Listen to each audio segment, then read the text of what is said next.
Dr. Amit Bakri. It is 2004 when I had it. Dr. Bose was there, but I was not happy about it. When he was working in FDMH, Adnan knows about it, and I got hold of him. Then he gave them all that advice and everything. I walked with that, and today I am ill and healthy, standing 21 years of cancer, after getting cancer. So, welcome sir, on behalf of Mahila Vibhag. Dr. Amit के बारे में ज़्यादा कुछ बोलने के लिए अपने लिए शब्द नहीं है. Only one person you can ask anyone, and I will. अब सबको बोल देता है कि कभी भी कुछ भी जरूरत पड़ेगा, he is always available. इसका क्लिनिक में दिया ना गोलपुरी में पेट्रोल पंप के पास में इनका अपना क्लिनिक भी है. He is working Brahmananda hospital, that not in the Sanari, Kamolia. Is that him? And he's a onco surgeon. Is Dr. Ashish. So everything is yours now.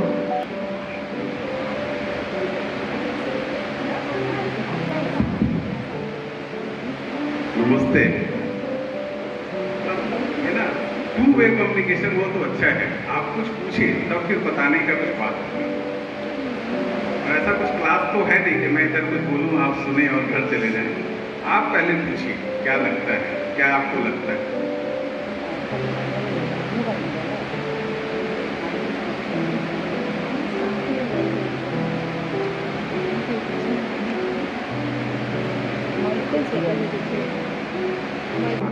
Fever है तो खांसी होता है, गर्दन होता है, टेम्परेचर होता है, थर्मोमीटर लेने से दिखाई पड़ता है. पेट दर्द होने से भी हम लोग को दिखाई पड़ता है.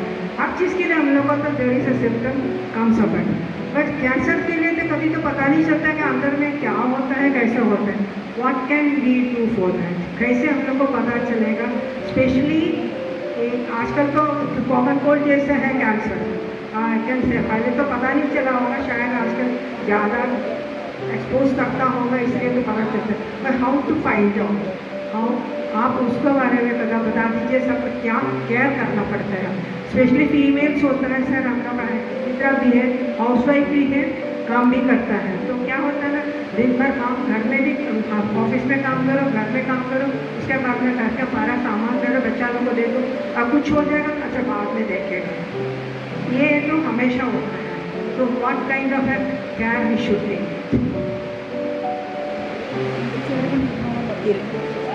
ഇരുന്നോളാം ये ठीक है.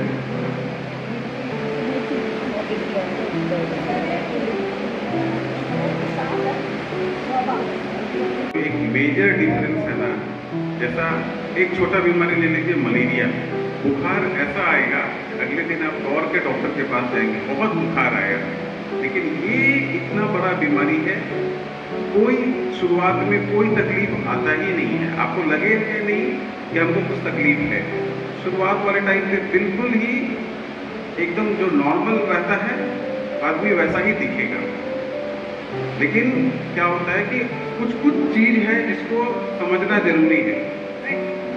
कोई बात नहीं, अरे जरूरत नहीं है.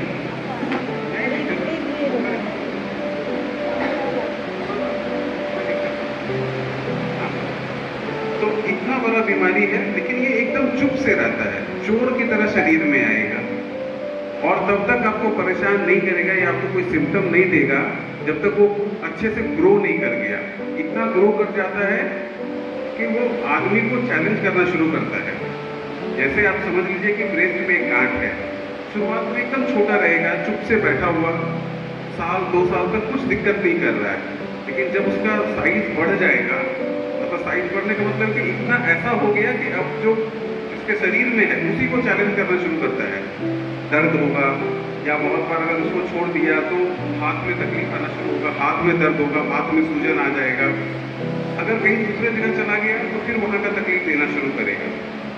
तो और बीमारी और कैंसर में जो मेजर डिफरेंस है वो यही है कि कैंसर बिल्कुल चोर की तरह आता है और शरीर में तब तक धीरे धीरे ग्रो करता रहता है जब तक खुद बहुत पावरफुल ना हो जाए.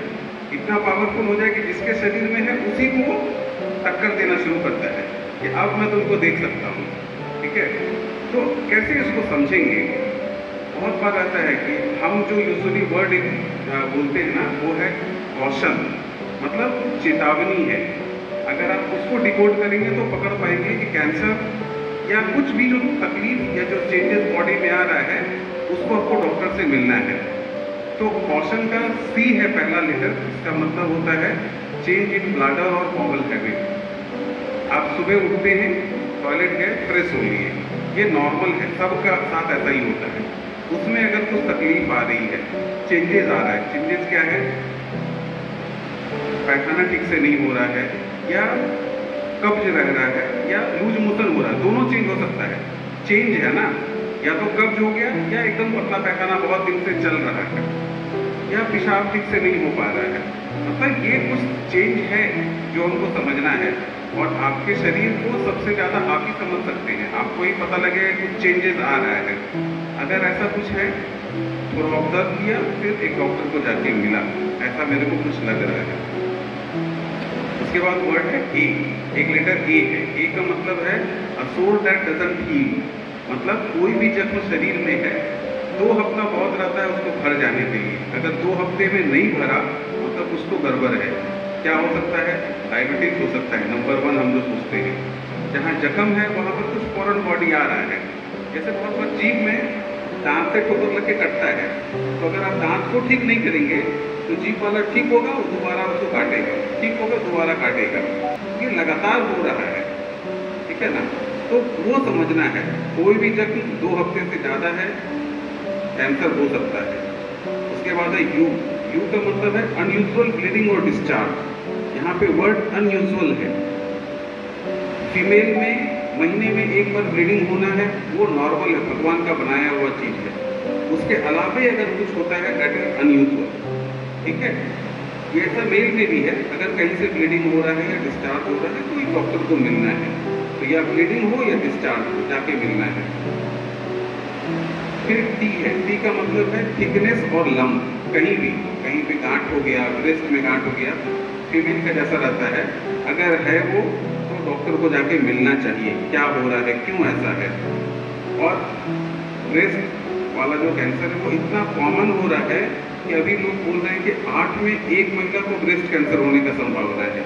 8 में 1, मतलब इतना तेजी से वो फैल रहा है। और उसमें जो रिस्क फैक्टर है, फीमेल का फीमेल होना ही बहुत बड़ा रिस्क फैक्टर है। आप उसको चेंज नहीं कर सकते। एज बढ़ता जा रहा है, वो एक रिस्क फैक्टर है, आप उसको चेंज कर ही नहीं सकते। आज जो 40 साल है, अगले 10 साल के बाद 50 होगा। जो रिस्क है वो बढ़ता ही जाएगा, उसको आप चेंज नहीं कर सकते। तो कहीं पर भी कोई गांठ है या ब्रेस्ट में कोई गांठ है तो आप उसको पहले देख लीजिए। अगर उसमें कुछ तब्दीली नहीं आ रहा है, वैसा ही रह रहा है, तो डॉक्टर को मिलना है। हम लोग खुश हो जाते हैं अगर दर्द है, कि ब्रेस्ट में बहुत बार गांठ होता है और दर्द रहता है, तो लगता है कि चलो ये कैंसर नहीं होगा। कैंसर वाला दर्द बहुत बाद में आता है, शुरुआत में कभी दर्द लेके नहीं आता है। क्या हो गया? CAUT हो गया। फिर आई है। आई का मतलब है इनडाइजेशन या वेट लॉस हो रहा है।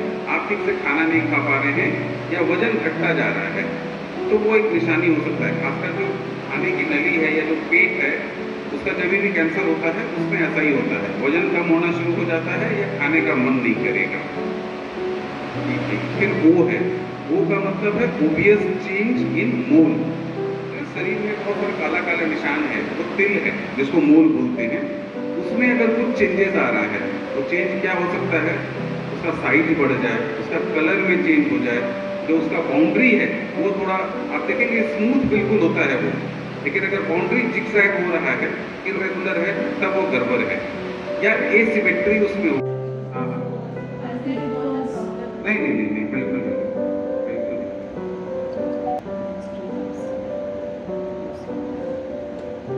सब तरफ का इंट्रोमीडियल थिकनेस कैन बी कैंसर है। इंट्रोमीडियल थिकनेस बढ़ जाता है, फिर कैंसर होता है। इसमें क्या होना है? इंट्रोमीडियल थिकनेस में 2 चीज रहता है। सिर्फ थिकनेस कुछ नहीं होता। थिकनेस के बाद देखना होगा उसमें एटीपिया कितना है।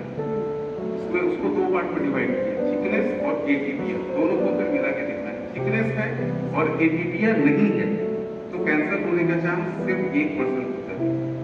मतलब सिंपल हाइपरप्लेसिया और विदाउट एटीपिया। लेकिन इंडोमेट्रियल हाइपरप्लेसिया विद एटीपिया अगर है तो वो चांस जो है वो बढ़ के 29% हो जाता है। अभी जो हाइपरप्लेसिया हो रहा है इंडोमेट्रियल थिकनेस वो दो तरह का है, सिंपल और कॉम्प्लेक्स। सिंपल इंडोमेट्रियल हाइपरप्लेसिया है और एटीपिया नहीं है 1%।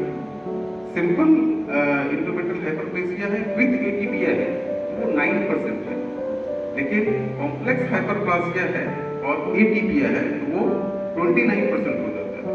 वो खतरनाक है, मतलब अगर को ऐसा कुछ मिल रहा है तो तुरंत सर्जरी कर देना है। पैप्स्मियर से हाँ, पैप्स्मियर से अगर नहीं पता चला एक अल्ट्रासाउंड बता देगा और उसका बायोप्सी डीएनए करेंगे, बायोप्सी तब पता चलता है।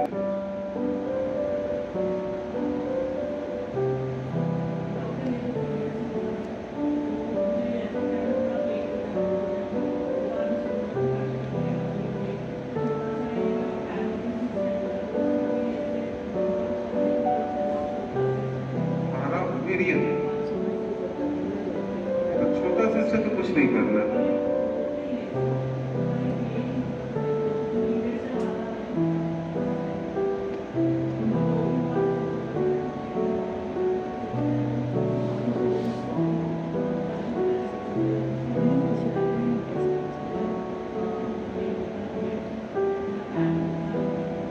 पीरियड के समय ओवरी में तो बहुत चेंज नहीं होता। पीरियड के समय जो भी चेंजेस मिलेगा ना सारा यूट्रस में मिलेगा आपको चेंजेस। ओवरी के समय अगर ओवरी में अगर कुछ हो रहा है तो 14वें दिन पे होगा, क्योंकि उस समय ओवर रिलीज होता है, उस समय होने का चांस है। और पता है ना कि अगर पेन हो रहा है तो हम लोग बहुत दिक्कत मतलब ज्यादा नहीं सोचते, वो नॉर्मल ही है। पेन नहीं है और कुछ तकलीफ हो रहा है तब गड़बड़ है।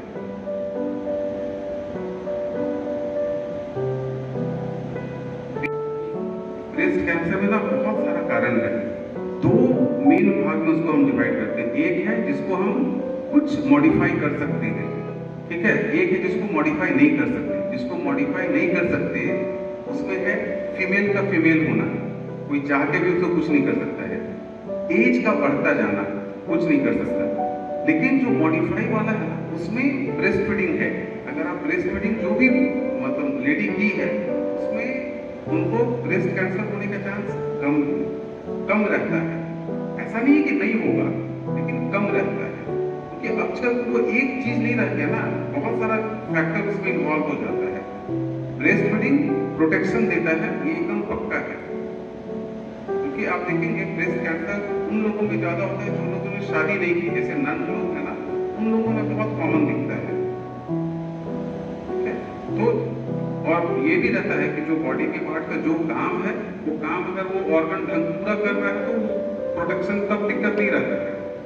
ब्रेस्ट का तो पर्पस ही है, वो ब्रेस्ट फीडिंग के लिए बना है और उसका कोई काम नहीं है। क्योंकि ब्रेस्ट फीडिंग किया तो दो चीज तो रहता है।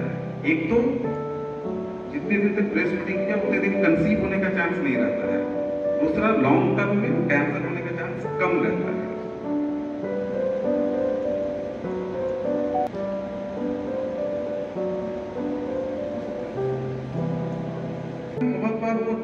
चेंज होता है एक्चुअली, बहुत दिन तक अगर रह गया ना तब वो मेटाप्लास्टिक चेंज होने लगता है तब।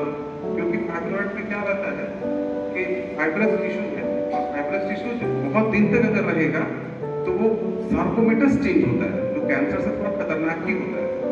इसलिए अगर है और ये जो मेनोपॉज का टाइम है उसके कुछ दिन तक तो वो रहेगा। अगर वो परसिस्ट मतलब नहीं गया तब उसको निकाल देना है। पीरियड खत्म होने के टाइम पे ये चांस रहता है कि पीरियड खत्म हो रहा है तो ब्लड सप्लाई फाइब्रॉइड का भी कम हो जाएगा, तो वो उसका जाने का चांस रहता है, वो खत्म हो जाएगा। लेकिन अगर वो परसिस्ट कर रहा है तो उसको निकलवा देना है, उसका कोई काम तो है।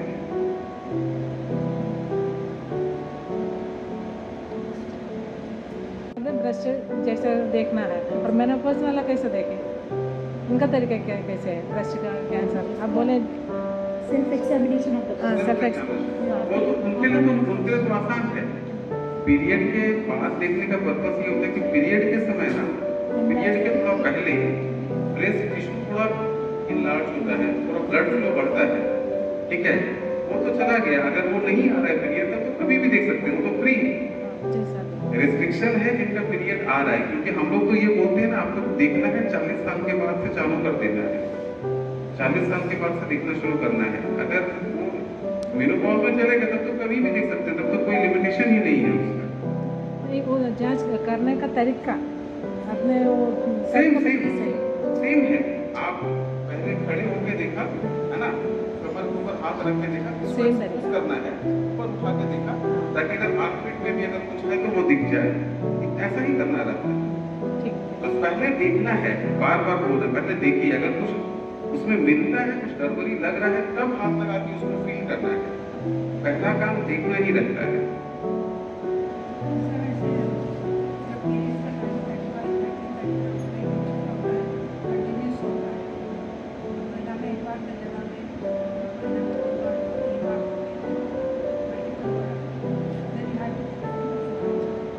बिल्कुल, वो नॉर्मल से जहाँ आपको बोला ना, नॉर्मल बॉडी का जो नॉर्मल चीज है वो हमको समझना है, उससे कुछ भी चेंज हो रहा है तो एक बार तो सोचना चाहिए क्यों ऐसा है।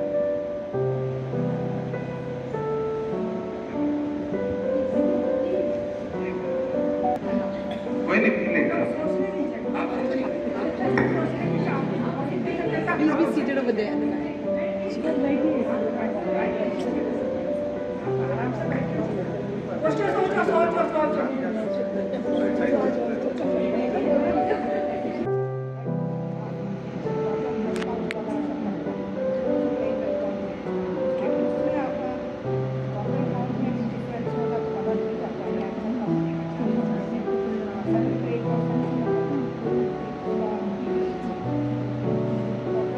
ब्लड कैंसर वाला जितना भी है वो सब टोटल काउंट से पता चल जाता है। ब्लड कैंसर का सारा तो आसान है, कैंसर का डायग्नोसिस बहुत ही आसान है। आप एक ब्लड टेस्ट कराइए, ब्लड कैंसर का जितना वैरायटी है सब का डायग्नोसिस उसमें आ जाता है। ठीक है, उसको अलावे कहीं मान लीजिए गांठ है, सिंपल उसका बायोप्सी करना है, बस बायोप्सी कर लेंगे तो पता चल जाएगा।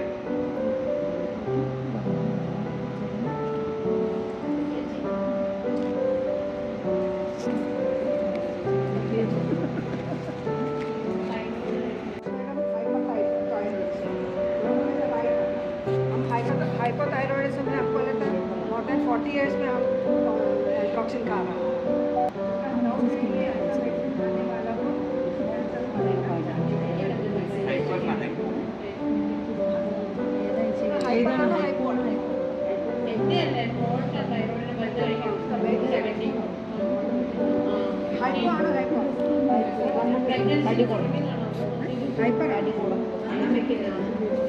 छोटा होता तो दैट मीन्स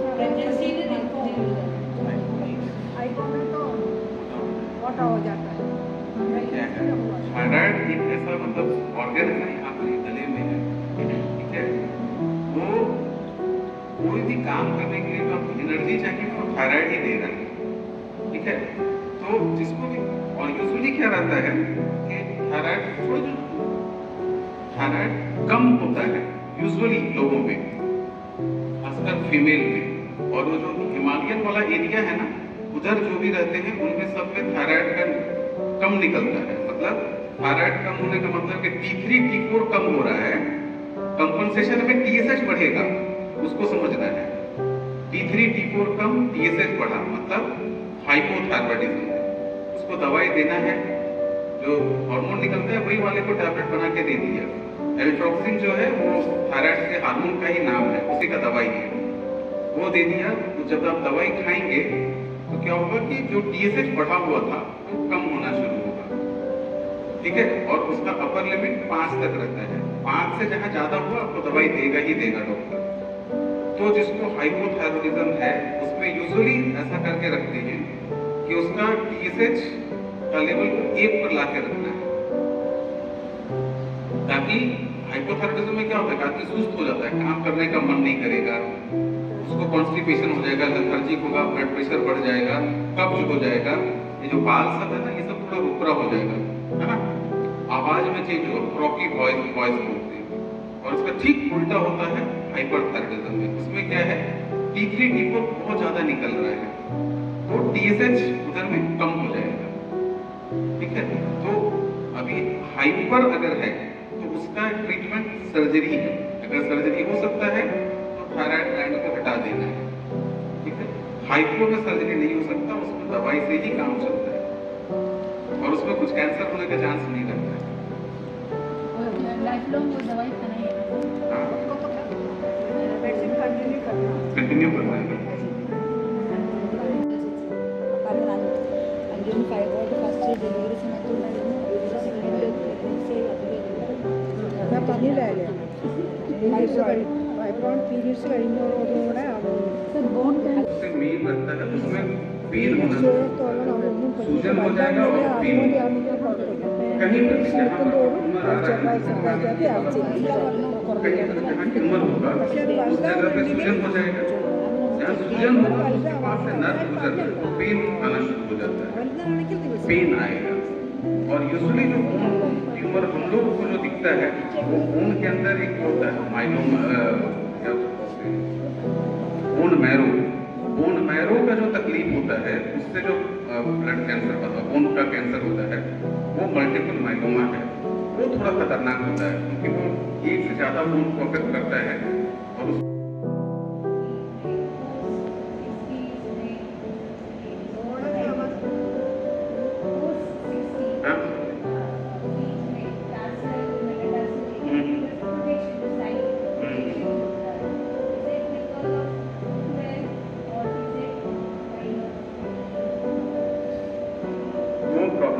एक तो फुटवेयर एक प्रॉब्लम है, दूसरा तो आर्थराइटिस हो सकता है।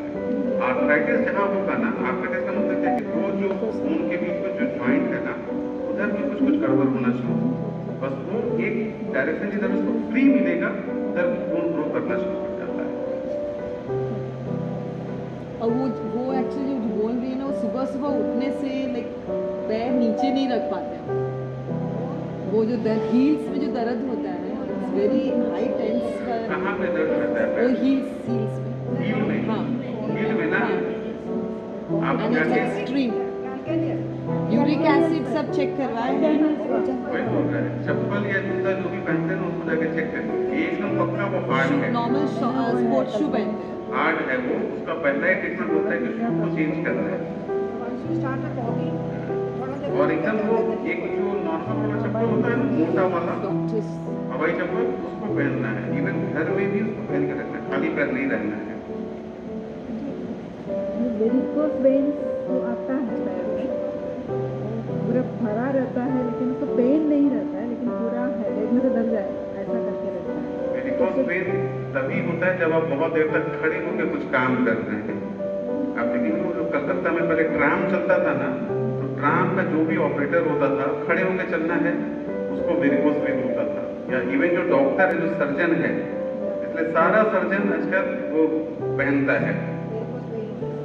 हाँ, टीचर आप 1 घंटे के बाद बैठ जाएगा, दूसरा क्लास में जाना है।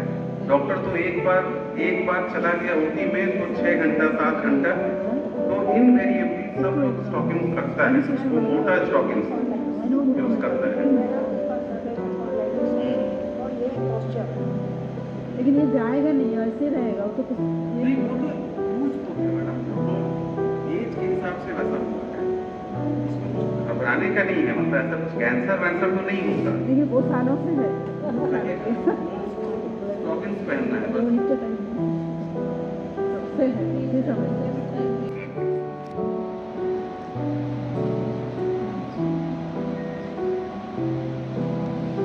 और कुछ किसी को कुछ पूछना है बोलना है? सर का बाइक को रांची जाना है।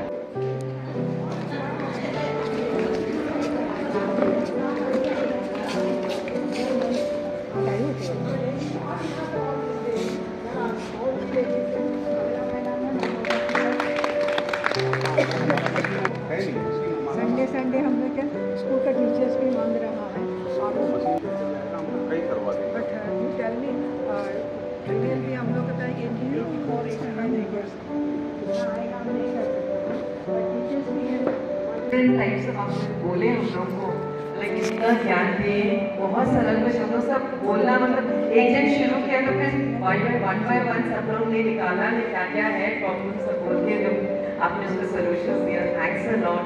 and we are eagerly waiting for the mammography once